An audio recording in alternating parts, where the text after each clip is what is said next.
Then watch me do it again. Tell them I can't take no loss. My team hold no L's, no. Aiming for the top, can't make it by myself. I ain't taking no loss. I ain't taking no loss. Look, I'ma always win. I ain't taking no loss. Look, I'ma always win. Oh, everybody, the off season is here and the rumors already getting started. And even if it's just for fun, right? That is what the off season is about. I say it every year. It is the time that fans get a chance to dream a little bit and talk about moves that probably will never happen, like the one I'm gonna talk about right now. So this is from SNY's Anthony McCarron. The Yankees trade Spencer Jones for Steven Kwan straight up. Schooled by the Blue Jays all year, including in October, the Yankees nabbed something from Toronto's playbook and added non-strikeout plus contact offense to their roster via trade by dangling top prospect Spencer Jones. Can they pry Steven Kwan from Cleveland? He'd be an ideal leadoff hitter who also happens to be the best defensive left fielder in baseball. Now, of course, he also mentions that Kwan had an 8.7% strikeout rate. Ladies and gentlemen, you all know that Steven Kwan would be a fit for the New York Yankees. Let me just throw one thing out there before we even move on and talk about anything else. It would not happen for Spencer Jones straight up. That is a very, very, very bold prediction. But again, this is what the offseason about. It's a lot of these conversations like this. Now, Steven Kwan, he's right, is a perfect fit for the Yankees. Automatically gives you a leadoff hitter, automatically upgrades left field defensively. And again, a guy that fits the Yankees lineup much better, to be honest, than a Spencer Jones does. Spencer Jones would be an additional guy that could hit a few homers and strike out a lot. But talking about numbers right here, this was Steven Kwan last season. Again, phenomenal defensive left fielder. 272 last year, a 330 on-base percentage, 374 slugging. But career-wise, a 281 hitter. This is over 2,300 career at-bats. 351 on base percentage. Yes, indeed, he would make a ton of sense for the Yankees. He's also controlled for 2026, 2027, then becomes a free agent. So yes, indeed, it would not cost just Spencer Jones. Spencer Jones, on the other hand, look, he finally kind of conquered Double-A, went up to Triple-A, got off to an unbelievable start, then kind of slowed down a little bit. But overall, in Double-A and Triple-A last year, 438 at-bats, 179 strikeouts, a 274 average, of course, the 35 home runs. But there is no question concerns about Spencer Jones, and rightfully so. He's a big guy. Not a lot of big players Spencer Jones' size come to the major leagues and just adapt like that. It a lot of times takes these guys a little more time. Aaron Judge being one of those guys. But Aaron Judge also, I hate the comparisons of, well, he's the lefty Aaron Judge. No, he's not. Folks, he's not. Aaron Judge is one of the most generational players we will see.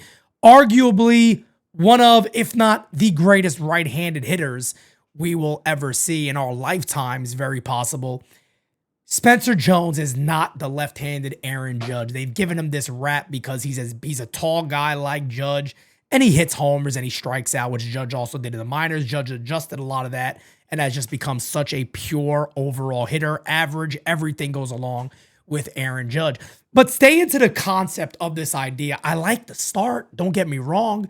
I love the idea of Spencer Jones being a headliner for a Steven Kwan. Maybe you add a pitching prospect and another low-level guy.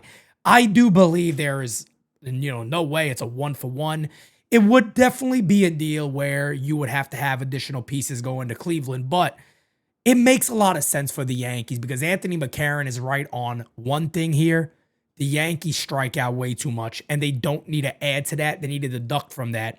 That's why I have been such a big, big, big, loud voice for Bo Bichette to the Yankees because he also would deduct from the Yankee strikeout ways. Guys that put the ball in play. Steven Kwan is one of those. Bo Bichette is one of those. I mean, one of those guys only cost money. The other guy, Yankees, as I said before, if anybody's available, they could trade for just about anybody they want. That is kind of where their system is at right now.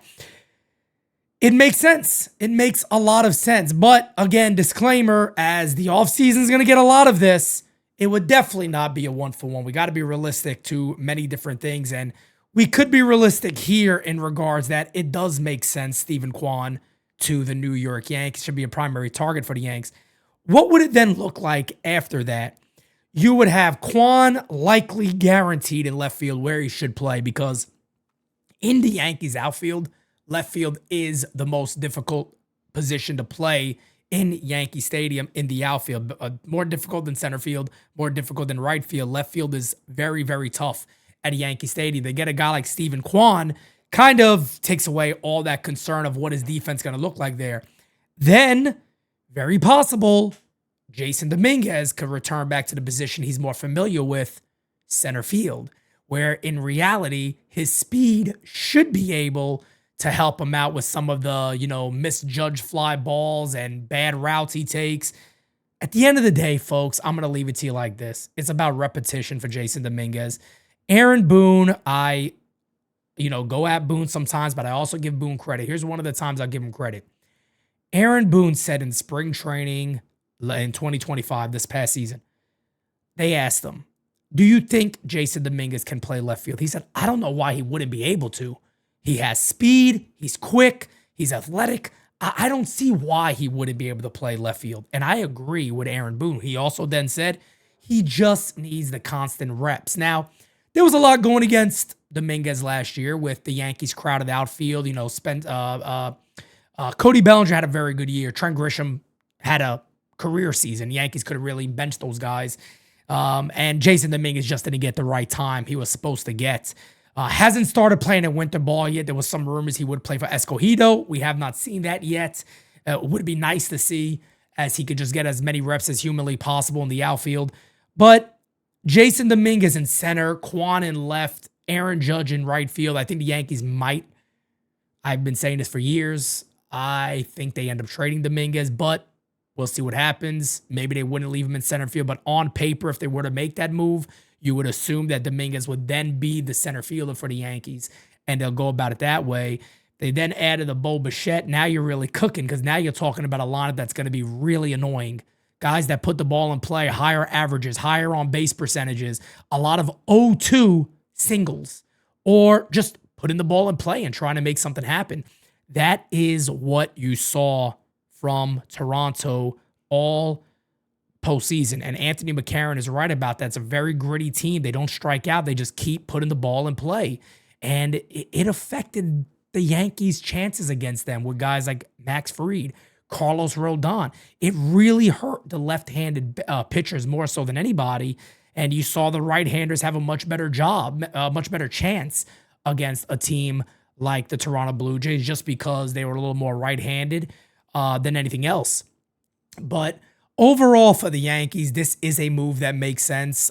I personally wouldn't put a deal around the Jason Dominguez for Steven Kwan, because I think offensively, Jason Dominguez could be right there with him very quickly. Defensively is another story. Kwan's a better defender. Jones is the guy I've always said I would move. Out of the two, it's always that little comparison, right? Who do you move between Dominguez and Jones? I personally have always said I would move Spencer Jones over Jason Dominguez, because to me, there's less risk when it comes to Jason. Jason, to me, is get the defense right, brother. Let's get you to the point where the defense is sound and ready to go. As long as we do that, I think he's going to be a pretty good starter in the major leagues for years to come. Spencer Jones, on the other hand, there's just a lot of concern about the bat. There's a lot of concern. There's a lot of concern with how much he'll strike out at the major league level. Changed his batting stance a couple of times this year. Yes, it did lead to better things, which is a good sign. He's trying to make the adjustments. That's a great thing to see. Pretty good defensively also.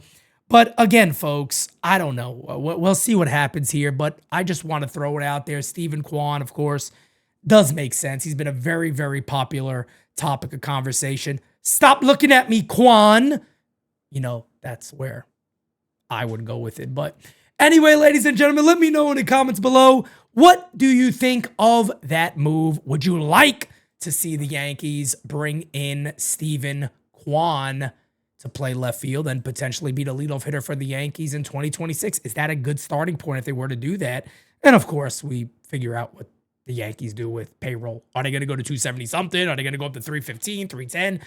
We don't know. We're going to find out. All questions will be answered, and we'll have it all covered for you right here on NYYU. Until next time, guys, peace out, baby. Let me know in the comments. What do you think? We got it next. That's how you finesse. We come for they next. We come to collect. Did it all on my own, yeah. When it brought it back home, yeah. Now they calling my phone, yeah. But I'm all in my zone.